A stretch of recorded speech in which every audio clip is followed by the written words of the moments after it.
setting new standards in podcast excellence. You have joined the WBT, fully focused on business and taxes. Here is your host, Michael Lodge.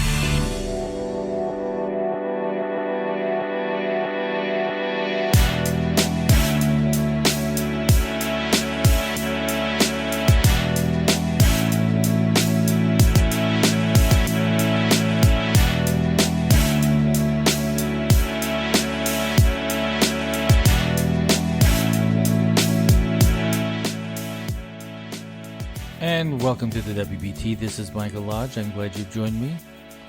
So we're into part 3 of our workplace mental health series. This is item number 3. I'll be back with you in just a few moments. This is brought to you by Lodge & Co., a business and tax advisory firm where your success is our goal. Call us today toll-free at 888-681-1518. Or visit us at www.lodge-co.com and learn more about what we can do for you. Lodge & Co., your source for sound business and tax services.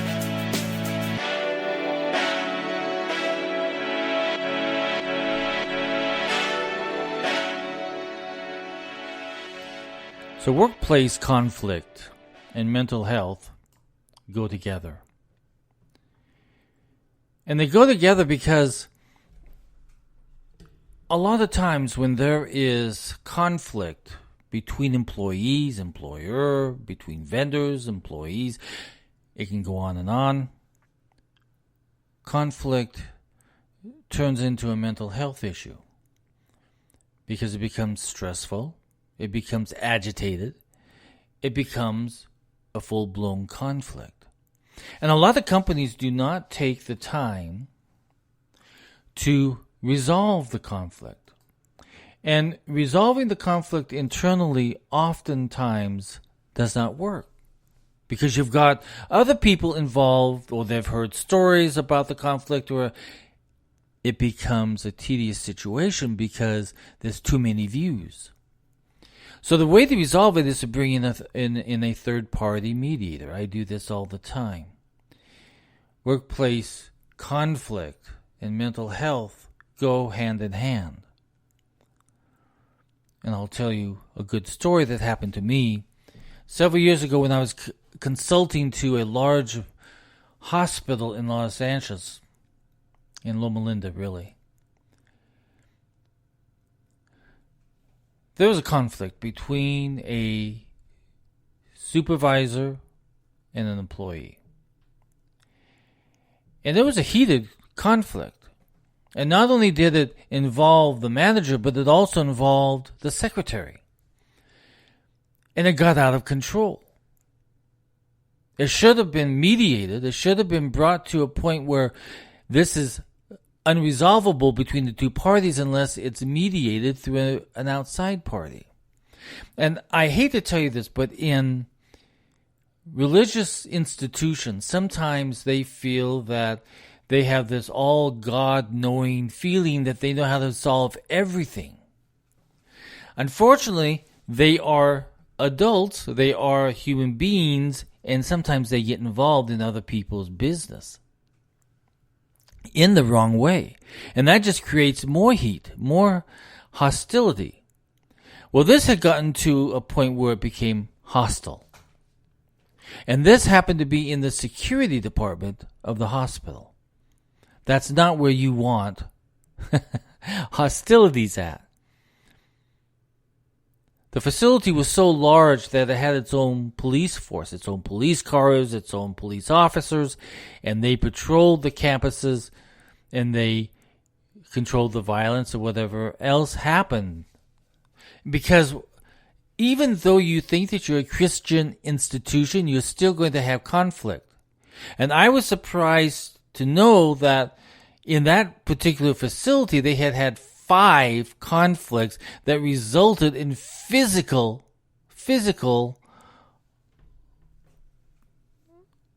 issues, where they got into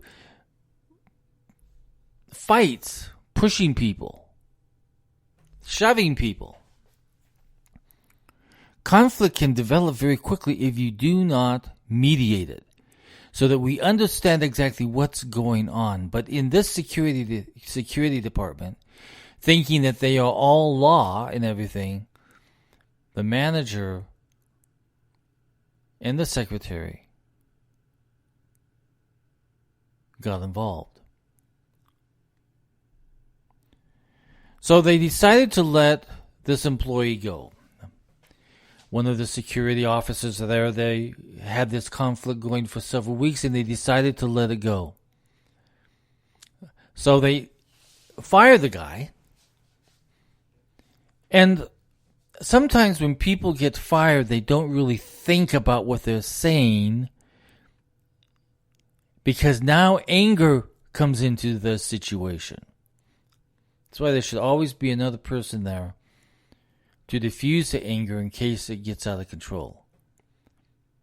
And there are other things that you need to do also when you're firing individuals, because this type of conflict can get out of control very quickly. So the employee got into his car, drove home, got his gun, loaded it, came back to the hospital, shot the manager, and shot the secretary. 2 lives were lost that day because there was conflict. People decided to ignore the conflict and solve it themselves. Anger, hostility got so out of control that the mental health of the employee got out of control also, and he decided to take 2 lives. It was a sad situation. So what happens is that this hospital sent a message out to everybody saying, you are under lockdown, go to your doors, lock them, stay in place, because we don't know where this individual is. We have had a shooting at the hospital, we don't know where the individual is, locked down. Because we don't know who else was involved in this conflict. So the hospital was locked down. And we were locked down for a period of almost 2 hours. So an incident that took 2 lives then engulfed the hospital of over 14,000 employees in one single moment. Conflict was not resolved, and it escalated. And it affected the mental health of one employee who decided to take people's lives. It's a sad situation. But it happens in many companies where mediation is not even thought of. Instead, we can handle this ourselves. Let's just get rid of the guy. I got a request in this morning from an employee of a store that he had worked for 14 years. And in that 14-year period, he had done a good job. At least he says he did. And he was let go. No warning, no nothing. And now he wants to know why.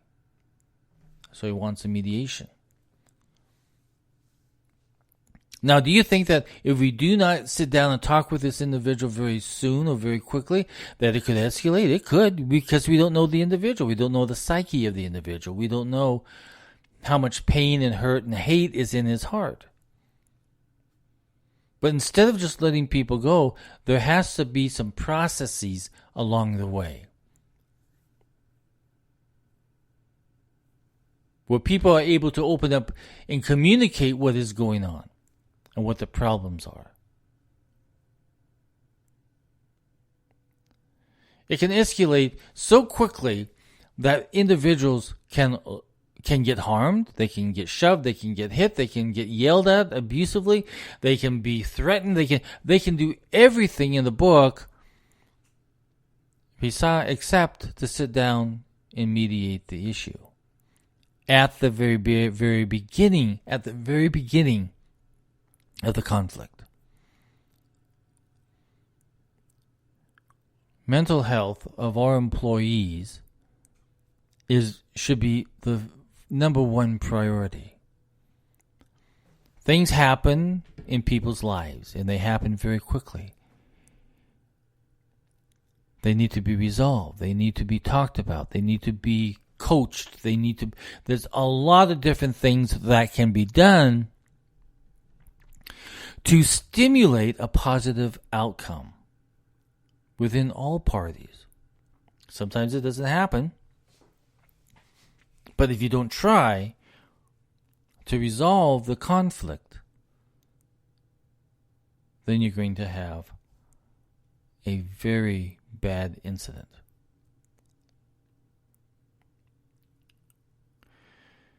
Conflict and mental health go together. Every company should be sitting down and saying, okay, how are we going to deal with this issue? When it touches you so dramatically, I mean, even to this day, now this was almost maybe 20 years ago, 30 years ago that it happened to me. When I hire people and when I let people go, I'm always thinking of this incident and a better way to handle this conflict. Let's talk about the conflict. Let's open up the communication about the conflict. If we both come to a conclusion at the end that this is not working, then we terminate the relationship. But there has to be some guidelines. There has to be some thought process. There has to be some, okay, listen, we need to get to this point. Otherwise, we're going to have to terminate your services. There has to be some results. And so that we're both on the same wavelength of what those results are and how to achieve them. Every single day as we go into our offices and into our hospitals, into our skilled nursing facilities and to our manufacturing plants, there is conflict brewing. And if you do not take advantage of mediation systems and services out there to resolve these issues, then we're going to have a problem. So, as we move forward in our businesses and as we form businesses, you need to take a look at how you're going to deal with mental health issues within your companies. It's probably one of the most important things that you need to think about. You've seen what's happened in the news. You've seen how people have become vindictive, how anger builds, how all of this gets into a furnace and then gets so hot that it blows up. But if you start at the beginning of the conflict and sit down with the two individuals with a third-party mediator, you can resolve conflict and you can resolve things getting out of control. Now, this security department, we don't know everything that was said in there, but we do know that somebody had a very bad mental health day and decided to take 2 lives. Was there an opportunity for him to sit down with a counselor? Was there an opportunity to sit down with a mediator? What was the opportunity for him to sit down with somebody before or after this termination? Something we have to think about, isn't it? So in part 3 of this mental health in the employment or in the workplace,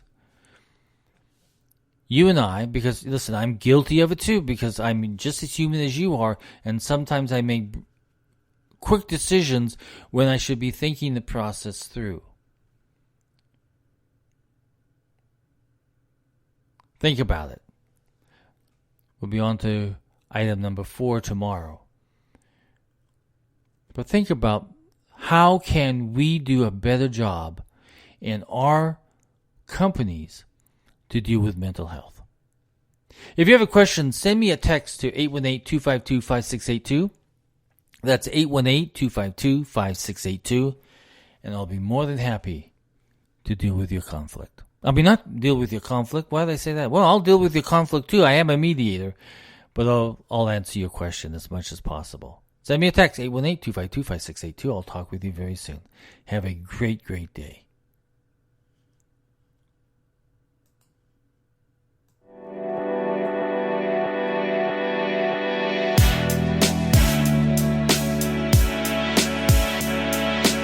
This is brought to you by Lodge & Co., a business and tax advisory firm where your success is our goal. Call us today toll-free at 888-681-1518 or visit us at www.lodge-co.com and learn more about what we can do for you. Lodge & Co., your source for sound business and tax services.